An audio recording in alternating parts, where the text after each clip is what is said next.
There we go.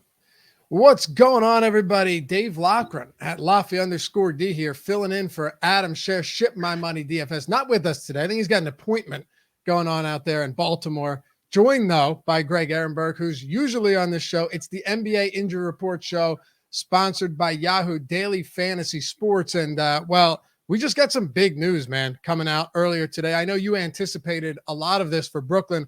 We'll talk about that and Portland.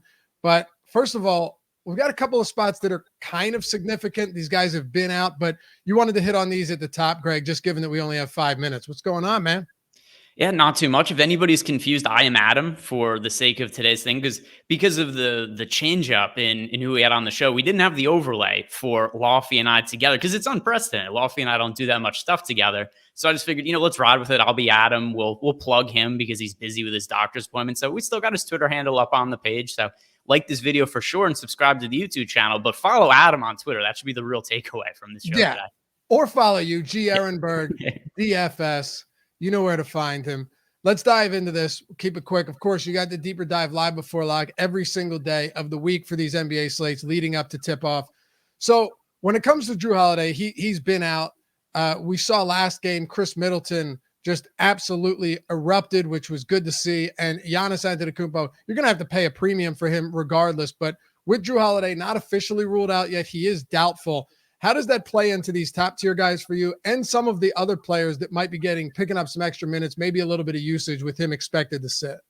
Yeah, so the key with Jrue Holiday being out is it's not that we expect a whole bunch of extra usage or anything like that going to Giannis, but we could anticipate him playing more minutes because then you have the Bucks down to Giannis and Chris Middleton as the two star players. So we could project Giannis for more minutes, but then there's also a little bit of a narrative to tie in here because of the matchup against the Golden State Warriors. This is one of the premier matchups we've seen of the regular season, and it's a game that it stands to reason the Bucks and the Warriors are probably going to play their key players a little bit more than normal to try to win. So Giannis, who sometimes we have concerns about how many minutes he's going to play, I think we could see him play somewhere in like the 34 to 36 minute range as opposed to the lower 30-minute range. So just giving him those extra minutes without Jrue, that is what definitely increases the overall expectation for his production. Are there any peripheral guys that might pop off to you here? I mean, there isn't a ton. Obviously, we've been getting good production from somebody like Bobby Portis, but that comes regardless of Jrue Holiday's status. Any guards or kind of swingmen that might come into play on a short abbreviated slate? Not really, mostly because this is a slate that even though it's shorter, we've got some really key injury news that opens up a whole bunch of value. You and I are hit going to on all that at the end of this too. Yeah, exactly. So we're going to be talking about Portland and Brooklyn later. So just in the context of this slate, I just don't see a real reason to get to the guys like Pat Connaughton, Dante DiVincenzo. It's really Giannis for me. Middleton's a little bit too pricey. Bobby Portis is somebody who I want to get to regardless because DeMarcus Cousins is no longer on the team and Portis is playing extended minutes. But as far as the Jrue Holiday situation goes, it's really only Giannis that impacts this team massively from a DFS standpoint. On the other side of this same game, you have no Draymond Green. We did get Klay Thompson back for 2 games. He's only played 20 minutes in each of those, but he has a 40% usage rate. So this guy is just chucking as long as he's out there. I know Dre isn't a high usage player, but he is one of the best facilitators on this team. You see Steph Curry coming off of a triple-double with 10 assists last time out. How much does that benefit him coming into tonight's game with Dre out? And who else are we getting to? Right now, we've got Andre Iguodala even getting a little bit of ownership as well. Yeah, if you absolutely needed to punt with somebody on a lot of slates, Iggy would make some sense here. But once again, we're going to have a lot of value, so he kind of becomes unnecessary. We saw Juan Toscano-Anderson start in place of Draymond Green last game. I very mistakenly got exposure to him in DFS. Went terribly. Played like 7 minutes. He had 2 rebounds, 3 turnovers. We'll call it one of the biggest mistakes that I've made in the last few years of my life. So no Juan Toscano-Anderson regardless, even if he starts again for me. And then as for Steph Curry, you can make a case that he benefits a little bit without Draymond, but here's the issue. I'd rather pay up for Giannis. I'd rather pay up for Jokic. I'd rather pay up for James Harden now. And we just kind of get to a point where Steph gets pinched for me. I actually think where you can make the biggest case that Draymond Green being out is going to impact this game is just the Warriors defense is much worse without Draymond Green on the court. He's the front runner to win Defensive Player of the Year right now. He's the betting favorite to win the award. So slight boost goes to somebody like Giannis and Bobby Portis with Draymond Green out, but there's nobody from the Warrior side that I really want to play just because Draymond isn't in there. Steph has essentially become a casualty of the slate almost every day recently now that his price point is where it is. I got one more for you before we hit on Brooklyn and Portland. And as Greg mentioned earlier, hit that thumbs up, subscribe to the channel, and leave us a comment down below. Any spots you think we missed, any spots you think are accurate, inaccurate, or just whatever you want to say. We try and read and respond to all these comments as well. Steven Adams is questionable for this one. He was questionable last game, but it seemed unlikely he was going to play in COVID protocol, and he remains in there. He coming off of yet another absence.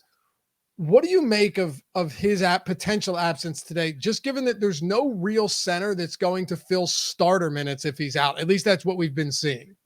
Yeah, so Zaire Williams probably would stick in the starting lineup, but he's crap as a fantasy producer. So we've seen okay games from him as a starter, but it's not anything that it's going to make me really want to play him on a slate where we have a significant amount of value for 5 games. So Zaire Williams started last game, played 30 minutes, scores 22 DraftKings points, 2 starts for that 27 and 25 minutes, 18 fantasy points in each of them. That's just not going to get it done on this particular slate. The guy that I think benefits the most without Steven Adams be Jaren Jackson Jr., more so as a FanDuel play than a DraftKings play because of the 3 points for the defensive stats. But Jaren Jackson, once you slot him at center, he does cause a lot of mismatch issues, and he's somebody who I think would be appealing as a tournament play. FanDuel specifically, if we don't have Steven Adams, Ja Morant, Desmond Bane, these guys are also fairly good looking, but that's kind of regardless, or doesn't matter if Adams is in or out. All right, last thing on this one, and then we'll hit on Brooklyn. With Jaren Jackson, the minutes and obviously always the prospective foul trouble are a thing, but 2 of the 3 games, really 3 games that he's played without Steven Adams have been wildly impressive from a per minute basis. Is there any reason to believe that we might be able to get more minutes from Jaren Jackson, who's got 14 blocks over his last 3 starts? If he avoids foul trouble, that's always the rub with Jaren Jackson Jr. Does he keep his hands to himself? Yeah, it's if he keeps his hand to himself, he probably has a big fantasy game. The problem is it's a coin flip. There are games he's so hard to nail down because it's not really predictive. You have these games from Triple J where, oh, look, we're 3 minutes into the game. He has 2 personal fouls. He's not going to check back into the second quarter. His fantasy production is ruined.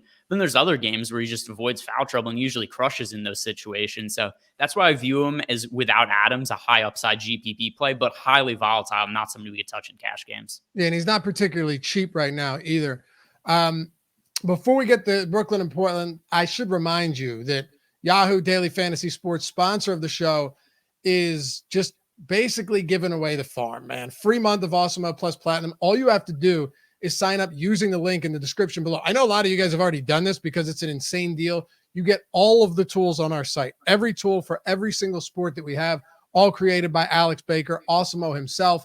And they just have the best payout structures over there. It's not even just about getting the free month where we have all of the tools for Yahoo as well.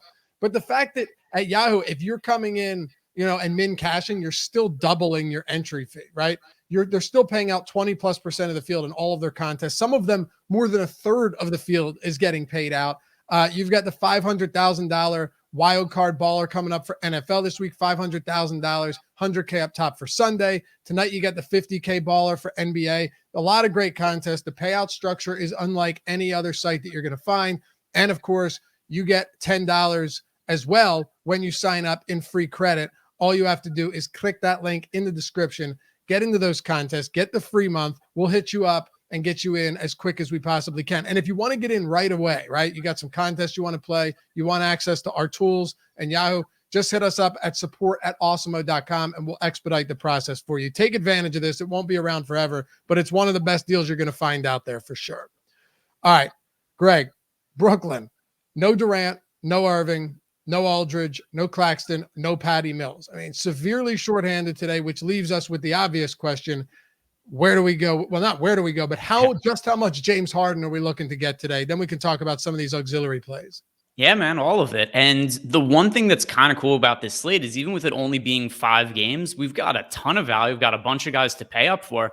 And here's where the discussion point starts on this slate. James Harden in a great spot. Jokic is basically always in play for fantasy and always crushes. We talked about Giannis. We talked about Steph Curry being here today. And now the question is, which one is the top spend-up option? It's James Harden for me. When you have no Durant on the court, no Kyrie Irving, all of the usage has to go to Harden. And then even some of the other guys that have taken shots from this year, Patty Mills is out. Joe Harris is out. LaMarcus Aldridge is out. Nick Claxton is out in the front court. So to me, if you're playing one lineup, you're trying to figure out who's the number one guy to pay up for in cash games today, it's James Harden. In tournaments too, though, right? Like, understandably, he's going to be extremely popular, but do you still not want to get at least with or over the field in tournaments on this guy today? Or do you say, well, we have Jokic, we have Giannis, we do have some other really great high-end players? It's still Harden for me, and here is one of the main reasons why. Not only do I actually project him for more fantasy points than any other player on the slate right now, and I can't remember the last time there was a Jokic slate where I did not have him projected as the top overall player, but because the pricing algorithm is finally adjusted for Kyrie Irving being back in the mix, James Harden's actually been priced down. He's 10-7 on DK. He's only 10,000 on FanDuel. So not only are we getting this great spot for Harden, his salaries also come down. So that's something else that just kind of tips the scales in his favor, is that he comes with a price discount compared to Giannis and Jokic. And to add on to that, this only has a 5.5 point spread now, right? Like, with all of these guys sidelined for Brooklyn, if everybody was playing today, you're looking at 15, 16 points probably. Now, 5.5 points. Maybe this game against the bad OKC team actually stays competitive. But even if it doesn't, Harden's going to be the one leading the charge regardless. I mean, that's kind of the thing here, Greg. What else are we working with? You're talking about guys like Kessler Edwards today that's going to pull ownership because they're down most of the guys, like you said, that would inherit a lot of that usage and a lot of those minutes with a Kevin Durant and a Kyrie Irving out. Yeah, so that I expect Kessler Edwards to start. He's a good value play. Daron Sharp is one of my favorite value plays on the slate. We're going to talk about some guys from Portland that I do slightly prefer to him, but Daron Sharp, he's shown to be an excellent per-minute fantasy producer. We saw Nick Claxton out last night in addition to LaMarcus Aldridge. Sharp got the start. He struggled with foul trouble, so he only played 21 minutes because he fouled out. He scored 29.75 DraftKings points in that outing in the limited minutes. And then you look at his numbers overall for the year, 9 minutes per game, over 11 fantasy points, well over a fantasy point per minute. Now you're looking at a situation where, let's say Sharp avoids foul trouble. Then he's probably playing like 26, 28 minutes, and you're projecting for mid-30s fantasy points. So he's a really strong value play that enables us to pay up for some of the stars tonight. And same goes for Cam Thomas, Kessler Edwards. We don't know exactly what the Nets starting lineup is going to look like because, number one, they just shuffle their starting lineup around all the time. But then number two, it's also so many guys that are out for them. So I'm looking at it like this. Whoever is starting for the Nets and is cheap is somebody I want in my lineups today. How big do you think the rotation is going to be? I think pretty big because they're still going to get guys like Javon Carter, David Duke, Blake Griffin, Bruce Brown, Paul Millsap. These guys are still going to log minutes. So we're probably looking at a 10-man or so rotation for the Nets. But it's still the guys who are starting are going to be really cheap, and they have such good opportunity that it's not hard to envision those guys scoring, 25 to 30 fantasy points at cheap salaries. All right. Portland. And this is when you mentioned earlier, you're talking about value. I mean, you're getting an insane amount of value here just because not only is Lillard out for an extended period of time, he's going to undergo surgery. CJ McCollum seems close to returning, but he's out today. But then you lose Anthony Simons, who was kind of the guy that was pulling a lot of that weight with the two starting guards out, 35, 38, 39 minutes per game or in these games recently. Norman Powell is out. Larry Nance remains out. We have to look to Dennis Smith Jr., who right now is going to pull a lot of ownership, but I don't see any way he doesn't get a ton of minutes, right? Yeah, especially because you look at the other guards that are available. And Adam and I talked about this on the strategy show this morning. Is even if you're trying to look to pivot off of Dennis Smith and you're trying to mute his projection or figure out where else the minutes go, there's nobody to give them to. These are the available guards for Portland. It's Dennis Smith Jr., Ben McLemore. You could consider Tony Snell a guard, I guess. And then there's Keldon Blevins. That's it. Those are the only guards Portland has on the entire team. So even trying to be conservative with Dennis Smith Jr.'s minutes, I gave him 36. I think he plays more than that. I just didn't want it to be where it would be like, oh, look, he's a total. I still get to him in all my lineups. It doesn't matter. I was going to say, it doesn't matter if you put him at 36 or 45. You're still going to get an insane amount of Dennis. Yeah. So I look, we currently have him projected over 80% ownership on FanDuel and DraftKings. I just don't really care. It's hard to see him really fail in this spot. And even like I said, if you're trying to look at somebody else to produce from the Trailblazers, there's nobody else to give minutes to from a guard perspective. So I'm looking at Dennis Smith Jr. as one of the better value plays we've seen on the entire slate. And let's say he has a subpar outing. I'm not sure it's going to matter. We saw this with Hassan Whiteside last week. He was 3,500. He sucked relative to our expectations. He scored 20 fantasy points in every single lineup at the top of tournaments, still had him on DraftKings. So I view Dennis Smith Jr. the same way on FanDuel and DK. He's going to be popular. He's cheap. It's impossible not project him. Well, just play him. Are you going right back to the well with Yusuf Nurkic? Yeah, so the other thing also with Nurkic is you start to look at where the usage is going to go for this Portland team. And like you said, there's no Dame, there's no Norman Powell, no CJ McCollum, no Anthony Simons, no Larry Nance Jr.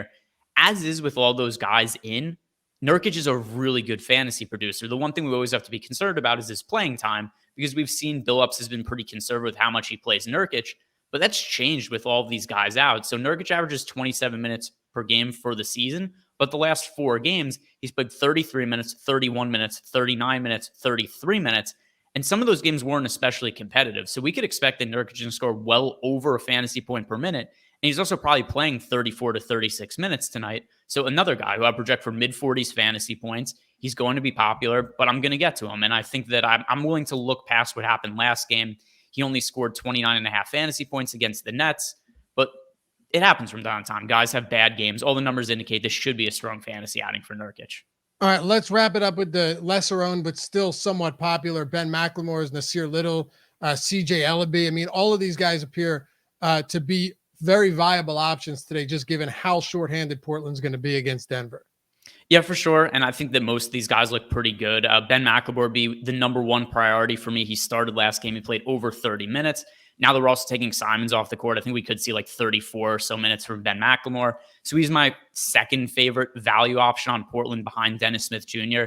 CJ Ellaby to me is a bit of a stretch. Earlier today, I thought he could have looked good for tonight, but now we've gotten those guys out from the Nets and it becomes less of a priority. Nasir Little looks okay in the mid-range, but the real priorities here for me, Dennis Smith Jr., 1, Nurkic, 2, Ben McLemore, 3 for value. Nasir Little if you need somebody in the mid-range to fill in the salary, but real priority has to be Dennis Smith Jr. today. Given what we know, if you're building a cash game lineup, who are the first 3 guys going into your lineup tonight? James Harden, Dennis Smith Jr., and Day'Ron Sharpe. Yeah, all of them based off of injuries or absences. So hopefully this helped. Stick around. Deeper Dive live before lock coming up tonight. Follow Greg, not at Ship My Money DFS, but at G Ehrenberg DFS, me at Laffy_D. Hit that thumbs up, subscribe on your way out. Leave a comment, and we'll catch you back here for the next one. This is the Injury Report, sponsored by Yahoo Daily Fantasy Sports. Use that description in the link below.